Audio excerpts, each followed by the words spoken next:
দিনের মতো বিদায় নেয়। আজকে আপনাদের কাছে আমার প্রশ্ন রেখে গেলাম, আপনারা উত্তর দেবেন আমার ভগবানকে। আজ আমার মায়ের বয়স 72 বছর, আমাকে বুকে করে মানুষ করেছে। আমার মায়ের বয়স ছিল 17 বছর, সেদিন থেকে সে স্বামীর সাথ ভুলে গেছে। আজ সে বৃদ্ধ মানুষ, এখন আমার মঙ্গল চায়। সে তো পারত আমাকে পেতে দিয়ে অন্যের সঙ্গে সংসার করতে, কিন্তু মা দেবী যদি আমি সংসার করতে চাই আমার বাচ্চাটা ভেসে যায়। এবার বলো তো মা, তোমরা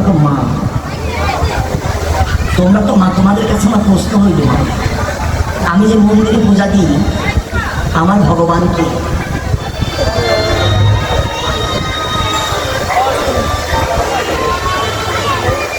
কি গো মা?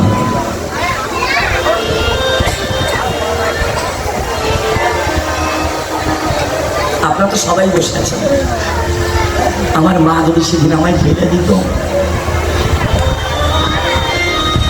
তাহলে আমি চিরদিনের মতো এই সংসার থেকে হারিয়ে যেতাম।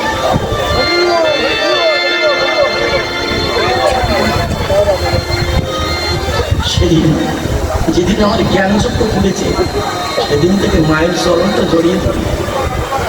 এখন আমার মামাই মারে, যখন বাড়িতে যাই মায়ের চরণের পাশে বসে থাকে, মা চেয়ারে বসে থাকে, মাথায় হাত ঘুরিয়ে দিয়ে মনে হয় আমার যেন স্বর্গ তা আমার কাছে এনে দিয়েছে। মা যখন মাথায় হাত দেয়, হয়তো কার আছে কার নেই সেটা বুঝতে পারবে, যার নাই তারা একবার ভেবে দেখুন। আপনারা যখন ঘরে আসছেন তখন মা কিন্তু সবার আগে ঘর থেকে বলতো, বাবা এত রাত হয়েছে বাড়ি এসেছে। সবাই ঘুমিয়ে পড়বে কিন্তু মা পড়বে।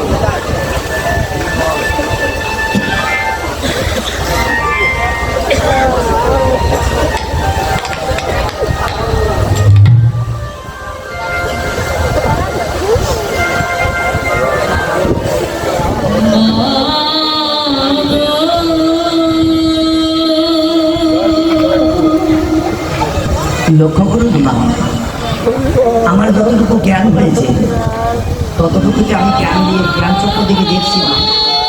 মন্দিরে বসে ভগবানকে ডাকলে ভগবান পাবেন না, মন্দিরে ভগবান থাকে না।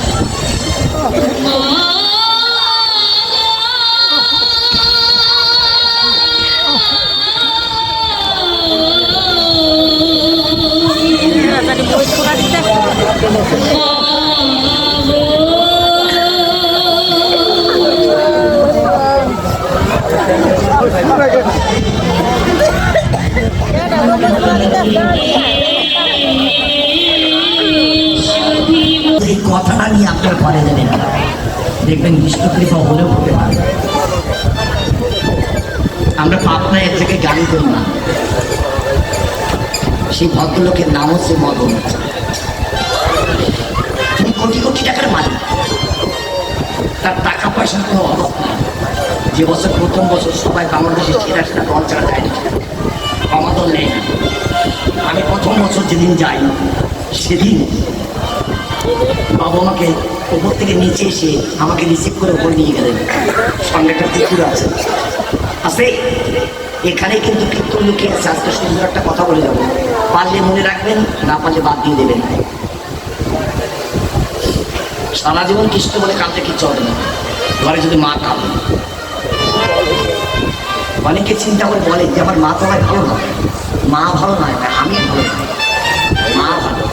মা যদি ভালো না হতো তাহলে আমি জন্ম দিত না, দিত সেদিন মেরে দিত। এবার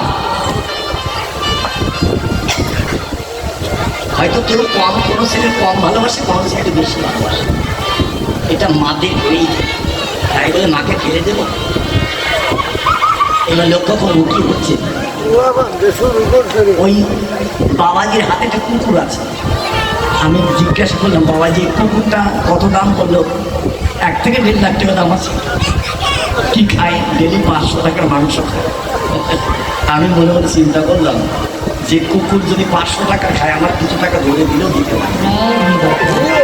ওই যে চোরের মন পুলিশ পুলিশ, আমার যা নেশা, আমি তাই ওপরে তালায় গেলাম, বসতে দিল। 3 জন প্রণাম করলেন, ওনার স্ত্রী, মদন দাদা আর ওনার ছেলে। আমি জিজ্ঞাসা করলাম বাড়িতে আর কেউ নেই? বলে বাড়িতে লোক কজন? বলে 4 জন। তাহলে আরেকজন? আমি মনে মনে চিন্তা করলাম কুকুরটা বোধহয় আরেকজন হবে। বললেন না দাদা, কুকুর নাই। বলে কি? আমার গর্ভধারিণী মা।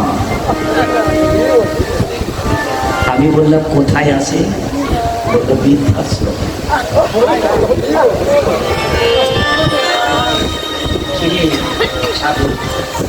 কথাটা শুনলেন, শুনলে বুঝতে পারবেন যে কথাটা বললাম। আমি বললাম দাদা, যে বাড়ির কুকুর 500 টাকা খেতে পায়, সে বাড়িতে মায়ের এক মতো ভাত জোটে না। দাদা বললেন বাবা, আপনারা বৈষ্ণব মানুষ, আপনাদের কাছে মিথ্যা কথা বলবো না।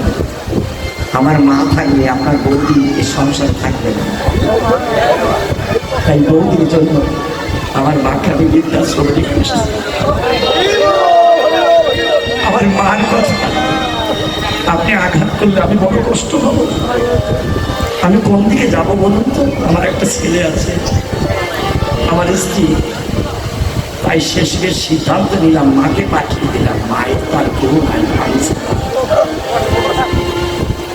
পরের বছর আবার গেছে। কতক্ষণ শুনবে মা, এখানেই কীর্তন ঢুকিয়ে আছে। পরের বছর আবার গেলাম, গিয়ে দেখি দাদার মাথা মন্ডল করেছে। আমি বললাম দাদা কি হয়েছে? আমার মা মারা গেছে। আমি বললাম আপনি জনমের মতো বেঁচে গেছে। দাদা আমায় জড়িয়ে ধরে কাঁদছে, বলছে অনেক এতদিন বুঝি নাই মায়ের কি অভাব, আজকে বুঝছি। মা নেই, যার কেউ নাই। আমি বললাম দাদা, মা যাওয়ার আগে কিছু বলি নাই? বলে হ্যাঁ, যেদিন মারা যাবে, বৈষ্ণব মানুষ ছিল তো, আমাকে ডেকেছিল। আমি আমার 19 বছরের ছেলে আর আমার স্ত্রী গিয়েছিলাম সে বৃদ্ধাশ্রম। আমার সন্তানকে বুকে জড়িয়ে ধরে কেঁদেছিল আর বলেছিল বাবু ভাই, আমি কোনো দোষ করি না।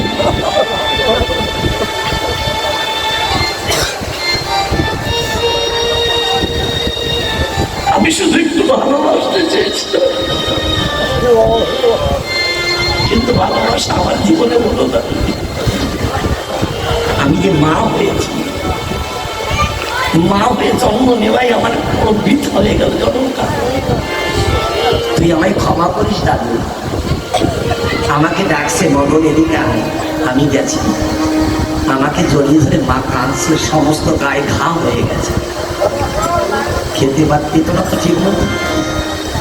বলছে মদন, বলো মা, আমার দুটো কথা রাখবি? বলো মা।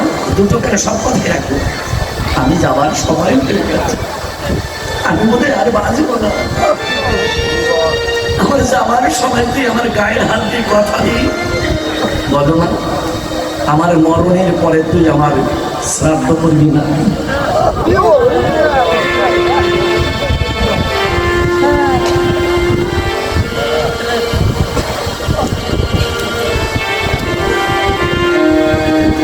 বলছেন মা কেন?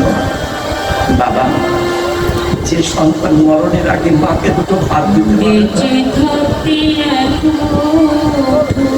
মরণের পরে শ্রাদ্ধ করে কোনো লাভ হবে না রে বাবা। তুই এইটুকু অনুরোধ করি, তুই যদি আমার শ্রাদ্ধ করিস না, আমার আত্মার শান্তি পাবে না।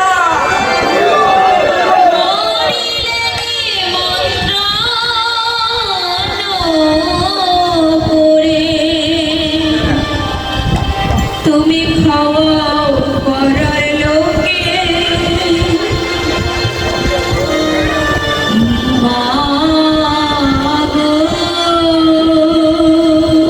বাবা, আর একটা কথা বলি, বলো না। আমি মা হয়ে এই ঘরে আছি, তুই তো পয়সা কম দিস বলে আমার একটা ফ্যান ঢুকে না। আমার গায়ে ঘা হয়ে গেছে, প্রচন্ড গরমে আমি কষ্টে আছে। এই ঘরে একটা ফ্যান দিস বাবা। কেন না ওরে মদন, তোরও তো একটা ছেলে আছে, যদি তোর ছেলে আমার বৌমাকে এমন করে যদি বৃদ্ধাশ্রমে রেখে দেয়, সে তো গরম সইতে পারবে না, আমি মা হয়ে সইতে পারবো। এই বৌমার জন্য তুই আগে থেকে একটা ফ্যান টানিয়ে দিবি, যেন বৌমা তো আসবে আবার। আমার স্ত্রী মাকে জড়িয়ে ধরে কেঁদেছে, বলছে মা তুমি আমার অভিশাপ দিয়ে ডাকে না, অভিশাপের ওকে কর্মফল থেকে ছাড়ে ডাকে না। আমি আমার সন্তানকে কত কষ্ট করে মানুষ করেছিলাম, সে ছেড়ে দিলে এক মুঠো ভাতের দামায় আমি কোথায় যাবো? আমি কাছে যাবো।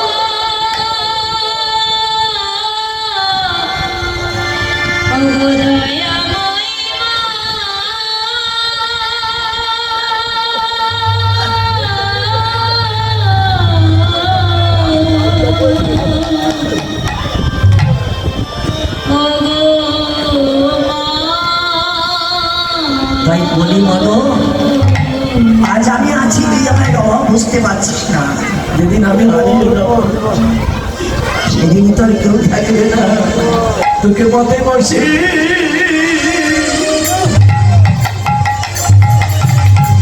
বসে পানিতে হবে। সেই